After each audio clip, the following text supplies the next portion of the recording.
Não se esqueça de se inscrever no canal e de ativar o sino das notificações para não perder nenhum dos lançamentos do MGF. E se aprecia o conteúdo do canal, considere também tornar-se um apoiador do Mundo de Gelo e Fogo no Apoia-se, além de me seguir em minhas redes sociais e na página do canal no Facebook. Todos os links estarão na descrição abaixo.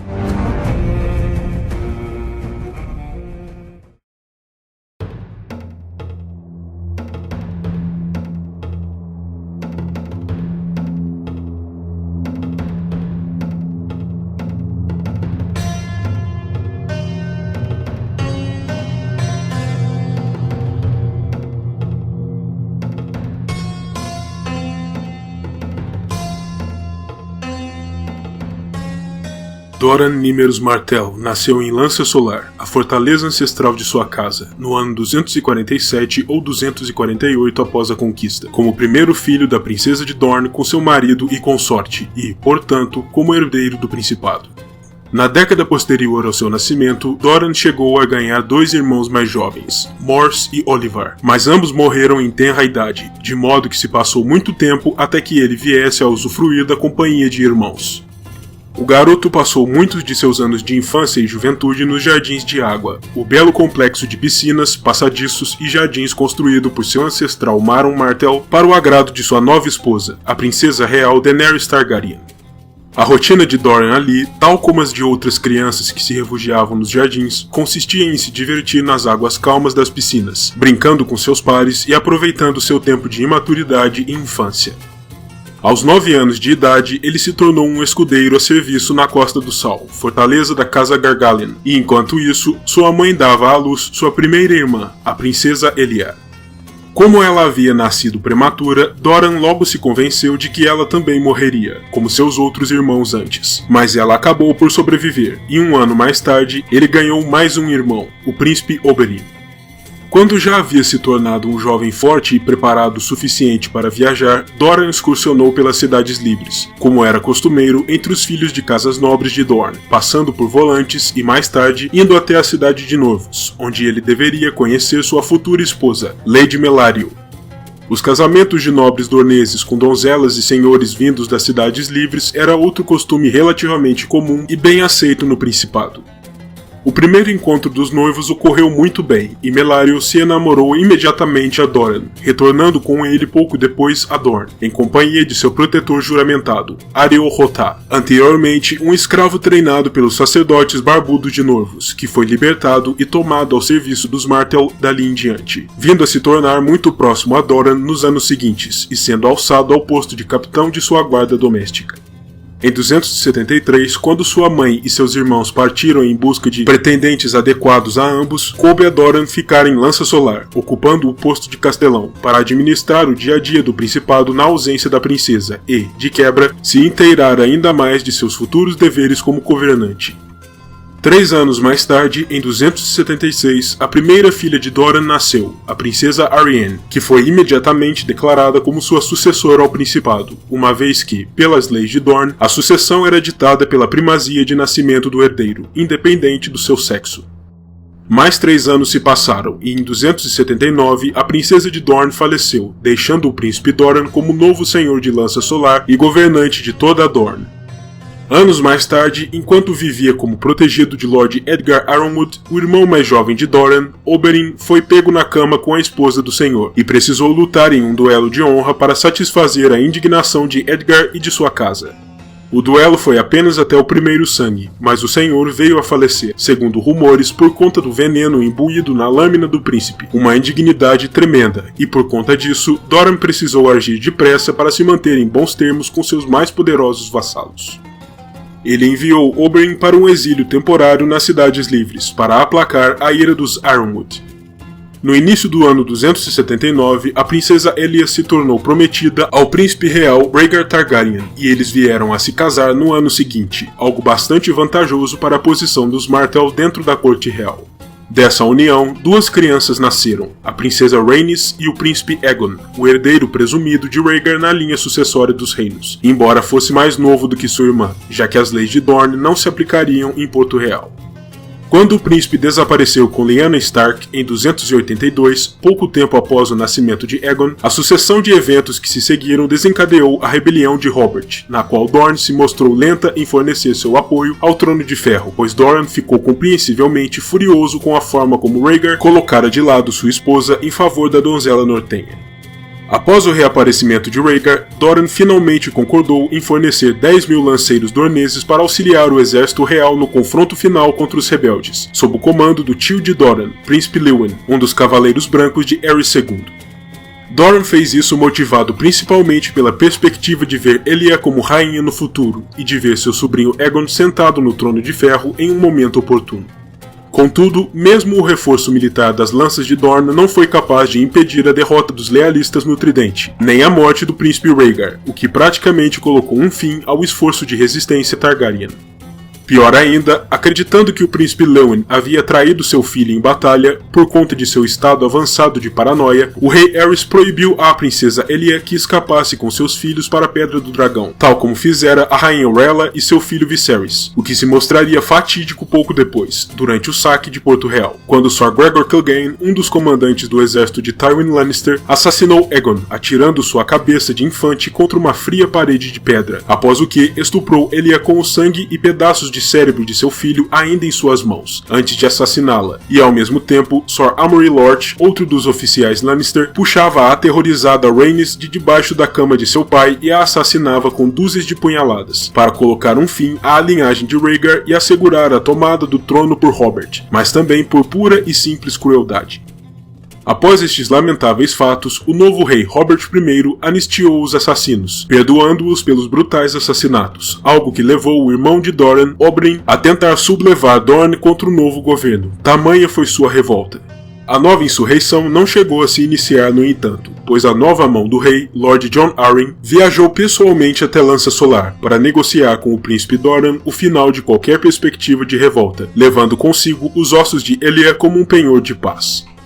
Apesar disso, Doran nunca deixou de desejar intensamente por vingança pelas mortes de sua irmã e de seus sobrinhos, e nunca deixou de trabalhar em nome disso, tramando em uma estreita colaboração com Oberyn durante os anos subsequentes ao final da rebelião, para fazer cair a ruína e a morte sobre os homens que haviam matado seus parentes, e sobretudo sobre o homem que dera a ordem, Lord Tywin Lannister. O príncipe planejava arruinar tudo aquilo que Tywin estimava antes de encerrar sua vida, um pagamento de sangue por Elia e seus filhos. Para isso, Dorne e Oberyn sempre operaram em conjunto, uma relação descrita pelo próprio Doran como a da grama e da serpente. A primeira, agradável e inofensiva, esconde a segunda até o último momento, para que ela possa dar seu bote mortífero. Em conformidade com seus planos, Doran enviou Oberyn até Braavos, onde o príncipe negociou secretamente com Sir William Darry, o antigo mestre de armas da Fortaleza Vermelha, que havia contrabandeado os filhos sobreviventes de Aerys, Viserys e Daenerys para longe das garras do usurpador. Oberyn e Sir William acordaram um pacto secreto, segundo o qual a princesa Arianne, filha primogênita de Doran, ficaria prometida ao príncipe Viserys, e ambos se casariam em um momento oportuno, quando ambos tivessem idade o suficiente, em troca do que Dorne emprestaria seu poder ao príncipe quando chegasse a hora de retomar o trono de seu pai. O Senhor do Mar de Braavos de então serviu como intermediário e testemunha do acordo, que naturalmente deveria ser mantido em total sigilo, pois caso Robert descobrisse sobre tal arranjo, Dorne certamente seria varrida pelo fogo de sua ira, e Doran e todos os seus parentes seriam passados pela espada como traidores do reino. Com tal perspectiva preocupante em vista, Doran se esforçou para fortalecer o controle dos Martell sobre Dorne, e em nome disso enviou no ano 281 seu filho Quentyn a Paloferro, para servir como pajem e, mais tarde, escudeiro de Lord Ormond Ironwood, como forma de retomar o bom relacionamento com os Ironwood após o episódio da morte de Lord Edgar. O movimento, embora tenha de fato melhorado o trato entre Lança Solar e Paloferro, causou uma nova rusga em seu casamento já fragilizado com Lady Mellario, que havia começado por amor e de maneira auspiciosa, mas não foi feliz em anos posteriores. Mellario, sendo uma mulher Norvoshi, não estava acostumada com os costumes de Westeros, e acreditava que Quentyn era então muito jovem para abandonar seu lar em favor de outro castelo, para ser criado por outra casa, algo que não existia na cultura de Norvos. Doran também fazia planos de enviar Arianne a Tyrosh para servir como copeira do arconte da cidade, um disfarce conveniente para que ela pudesse se encontrar secretamente com seu prometido Viserys. Mas Mellario, estarrecida com a perspectiva de ser privada de mais um filho, ameaçou se ferir fisicamente em protesto caso Doran fosse adiante com seu plano, e ele foi forçado a recuar. Mesmo com tal relação atribulada, o casal ainda viria a conceber mais um filho, o príncipe Trystane, nascido em 287. Mas nem mesmo isso foi capaz de restaurar o carinho e a cumplicidade que certa vez existira entre ambos, pois a senhora jamais foi capaz de perdoar Doran por ter enviado Quentyn para longe de si, e em um determinado ponto, a convivência entre Doran e sua senhora esposa se tornou tão intolerável que ela simplesmente optou por retornar a Norvos, e eles deixaram de manter contato, com Doran nunca mais dando ouvidos à senhora Mellario.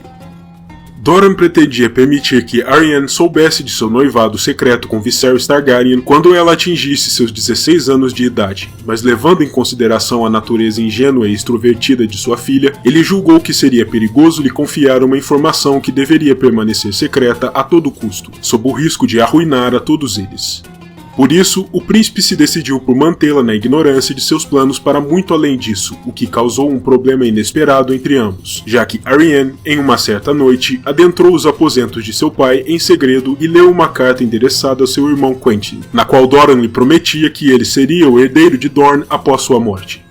Arianne interpretou isso como sendo uma tentativa de Doran de privá-la de seu direito de nascença por ter nascido mulher, não sabendo que o intuito de seu pai era torná-la a nova rainha de Westeros, de modo que uma rusga invisível se estabeleceu entre pai e filha desde então, e Arianne não se sentia mais capaz de confiar plenamente em Doran, julgando que ele se sentia embaraçado por ter ela como herdeira, e que planejava silenciosamente despojá-la. A situação se tornou ainda pior quando Doran tentou casar Arianne com homens como Giles Rosby, Ben Bisbury e até mesmo Walder Frey, todos velhos completamente inaceitáveis em sua visão, ao mesmo tempo em que rejeitava firmemente possíveis pretendentes mais adequados, como Edmure Tully ou Wylas Tyrell. Novamente, não sabendo dos planos secretos de casamento do pai, Arianne não tinha como saber que tais arranjos eram propositais, pois Doran deveria ser visto pelo reino tentando buscar um pretendente à sua filha, sob o risco de despertar suspeitas, mas ao mesmo tempo não podia correr o risco de escolher um homem que Arianne pudesse aceitar, pois ela já se encontrava prometida, de modo que foi atrás de tais senhores velhos, aos quais tinha certeza de que ela desdenharia. Arianne, por sua vez, continuou achando que tais homens eram mais uma prova da baixa conta em que seu pai a tinha, apenas aprofundando sua mágoa com Doran. Os dramas pessoais do príncipe Doran se avolumaram quando ele contraiu um doloroso caso de gota, que piorou de forma substancial através dos anos, até atingir um ponto tão crítico que o confinou a uma cadeira de rodas, com articulações e extremidades muito inchadas e doloridas. No ano 298, enquanto ainda era capaz de andar, mas já com grande dificuldade e necessitando do auxílio de um bastão, Doran se mudou de Lança Solar para os Jardins de Água, um lugar ao qual ele sempre amara, para estar mais próximo das fontes e das crianças enquanto passava pelo lento processo de deterioração de seu corpo, e para se manter distante de olhares inconvenientes, pois ele não desejava que seus inimigos, especialmente os de fora de Dorne, soubessem o quão fraco se encontrava o príncipe Martell. Enquanto isso, ele deixou seu irmão Oberyn como castelão em Lança Solar, responsável pelo dia a dia dos deveres de estado, auxiliado por seu senescal, ricaço, recebendo Oberyn nos Jardins de Água 2 vezes a cada quinzena para conferenciar, enquanto Arianne ficou responsável pelos banquetes e festins da corte Martell, recebendo ela nos jardins 2 vezes a cada ano. Após a morte de Robert I e a ascensão de seu filho Joffrey ao trono de ferro, os Martell, na figura do príncipe Doran, são intimados a ir até a corte em Porto Real para prestar seus respeitos pelo monarca caído e renovar seus votos de lealdade ao trono, perante o novo rei. Mas o príncipe alega dificuldades para se deslocar por tamanha distância em decorrência de sua condição física, ganhando assim algum tempo antes de precisar se apresentar. Quando a Guerra dos Cinco Reis explode, o autoproclamado rei Renly Baratheon assume logo que os Martell se colocariam ao seu lado, sendo ele o detentor do maior exército e o mais provável candidato a fazer frente aos Lannister, os responsáveis por assassinar a irmã de Doran. Mas a movimentação rápida da então mão do rei em exercício de Joffrey, Tyrion Lannister, evita esse alinhamento natural, oferecendo o irmão da princesa Myrcella em casamento ao príncipe Trystane em troca do apoio da casa Martell aos Lannister, além de oferecer a Doran a tão aguardada justiça pelos crimes cometidos contra Elia e os filhos. O acordo ainda envolvia o oferecimento de um lugar no pequeno conselho real para Dorne e a transferência de alguns castelos e terras nas marcas dornesas para o controle do principado, o que leva Doran a aceitar a proposta e a convocar seus vassalos para o combate. Quando a princesa Myrcella, que partira da capital para Dorne via Bravos, chega à Cidade Livre, Doran ordena aos seus exércitos que se movimentem e se posicionem nos passos de montanha, mas que não marchem para além disso. Tyrion sabe que Doran não pretende se engajar em combate a menos que a própria Dorne esteja em risco, mas ele espera que a simples presença de suas tropas nos passos de altitude seja capaz de refrear o ímpeto dos Senhores do Sul, bem como de fazer com que Stannis Baratheon, que a essa altura havia tomado o controle sobre os exércitos do irmão, pensasse duas vezes antes de marchar para a capital. Mais adiante, após a grande derrota de Stannis na Batalha da Água Negra, Dorne envia seu irmão Oberyn à capital, para assumir seu lugar no pequeno conselho real e para comparecer ao casamento real de Joffrey com Lady Margaery Tyrell. Oberyn também é enviado por seu irmão para angariar informações sobre o estado do poder real sobre seus vassalos, sobre a presença de potenciais amigos dos Martell na corte e sobre a verdade por trás da tragédia que ceifou a vida de sua irmã tantos anos antes. No entanto, Oberyn, sendo um indivíduo de sangue quente e pouco afeito à paciência, ao contrário de Doran, tido por muitos como um homem fraco e complacente para com seus inimigos, acaba servindo como campeão de Tyrion Lannister em seu julgamento pelo suposto assassinato de Joffrey durante seu banquete de casamento, apenas para acertar as contas com Sor Gregor, declarado como o campeão da causa real, e vem a falecer durante o combate, arruinando o plano inicial de Doran.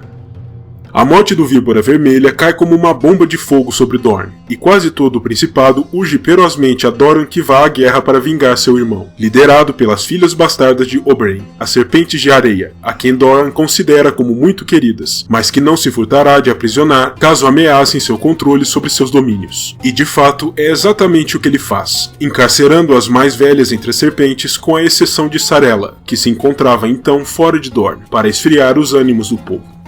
Doran também se decide por abandonar os Jardins de Água e retornar para a Lança Solar, para permitir que seus subordinados o vejam e para lembrá-los de que ainda tem um príncipe ao qual devem obediência. Ali, ele se encontra pela primeira vez com sua protegida Myrcella, a prometida de seu filho, bem como com seu escudo juramentado, Sor Arys Oakheart, da Guarda Real. Mais adiante, após a tentativa secreta da princesa Arianne de levar Myrcella para longe de Lança Solar para coroá-la como a nova rainha de Westeros ser desmantelada por Areo Hottai e seus homens, com todo o esquema tendo sido revelado a Doran sem o conhecimento de Arianne, coube ao príncipe pensar em uma forma exemplar de punir sua filha e, ao mesmo tempo, de ensiná-la uma lição. Assim, ele determinou que Arianne deveria ser confinada em uma cela na Torre da Lança durante semanas, submetida ao tratamento do silêncio, sem se comunicar nem mesmo com os criados, para amansar seu espírito rebelde, e assim foi feito. Depois de seu tempo de clausura, Arianne é levada à presença de Doran, e o príncipe lhe revela que seu esquema fora denunciado. A isso se seguiu uma acalorada discussão entre ambos, na qual Doran indaga Arianne sobre o porquê de seu plano para traí-lo, e ela, por sua vez, joga em sua cara o conhecimento da carta para Quentyn. Doran, constrangido, lhe diz que pretendia revelá-la seus motivos secretos quando ela fosse uma mulher feita, e Arianne responde que já era uma adulta havia anos, e que Doran deveria ter-lhe revelado a verdade há muito tempo. O príncipe de Dorne respondeu que não pôde fazê-lo por conta da natureza de Arianne e por sua tendência a dividir seus segredos com seus amigos e primas bastardas, antes de finalmente lhe revelar que fora prometida há muitos anos a um príncipe, que agora se encontrava morto, com um punhado de ouro derretido jogado sobre sua cabeça. Desse modo, Quentyn teria de tomar seu lugar, rumando para Essos para angariar a mão da última princesa Targaryen sobrevivente e para trazê-la de volta a Westeros. As consequências da conspiração de Arianne incluíram também a morte de Sor Arys e uma terrível escada no rosto da princesa Myrcella, atingida pela lâmina de Sor Gerald Dane, resultando na perda de sua orelha. Assim, Doran precisou planejar com seus vassalos formas de atrasar a todo custo a comitiva enviada por Cersei Lannister e encabeçada por Sor Balon Swan para escoltar a princesa de volta à corte, pois o príncipe sabia bem que a fúria do Trono de Ferro se abateria sobre Dorne assim que as notícias sobre o ferimento da princesa chegassem aos ouvidos da rainha, estando Myrcella sob sua proteção.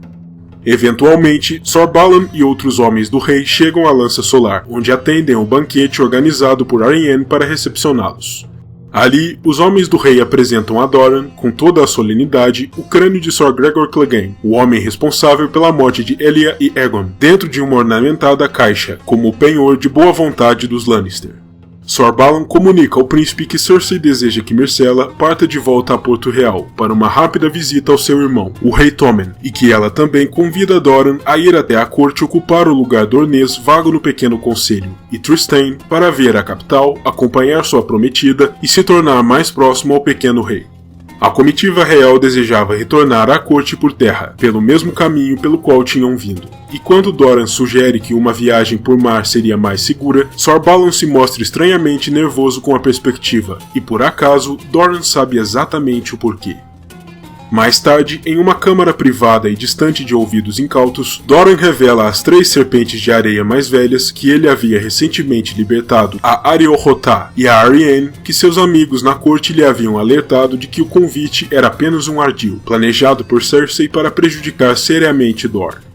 De acordo com o plano, durante o trajeto por terra, a comitiva seria emboscada por um suposto grupo de foras da lei, que começaria a gritar a plenos pulmões: meio homem, incriminando o irmão anão da rainha e inocentando a própria.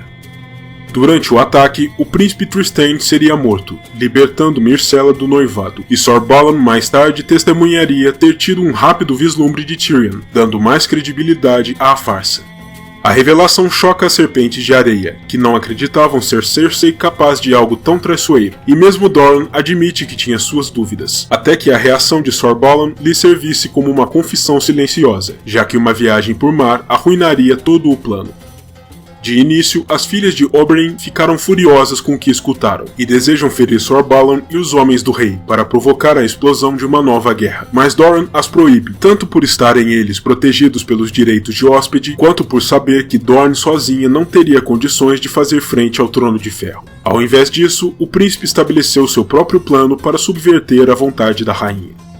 Primeiro, ele permite que Sor Balon se encontre com Myrcella e tome conhecimento de seu ferimento, mas a princesa mente ao cavaleiro, sob orientação de Arianne, afirmando que Sor Gerald fora o único responsável por sua desfiguração e pela morte de Sor Aerys, afastando a culpa dos Martell. Assim, Doran envia Obara para acompanhar Sor Balon até o alto ermitério, castelo sede de Sor Gerald, para trazer a justiça do rei a ele, enquanto Nymeria, mais afeita a intrigas da corte, é enviada a Porto Real para ocupar o lugar dornês no pequeno conselho e, ao mesmo tempo, reunir informações relevantes. E Tien, a filha da Septã, também vai à capital, para o grande septo de Baelor, para se tornar próxima ao Alto Septão e angariar a simpatia da fé para sua causa.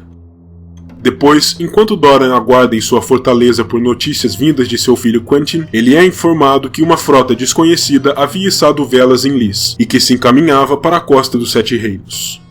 Algum tempo mais tarde, uma carta chega à Lança Solar, endereçada a Doran e escrita por Lord Jon Connington. Ele aparentemente era o comandante da tal frota que desembarcara na costa das Terras da Tempestade, e retomara sua fortaleza de Poleiro do Grifo.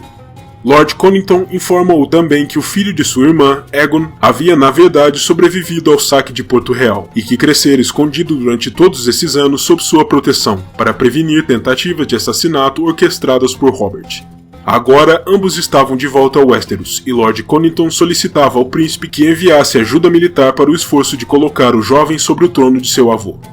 Doran, compreensivelmente cético, mas também entusiasmado com tal perspectiva, envia Arianne em direção às terras fluviais, para se encontrar com Lord Connington e Aegon, e para averiguar a verdade por trás da história.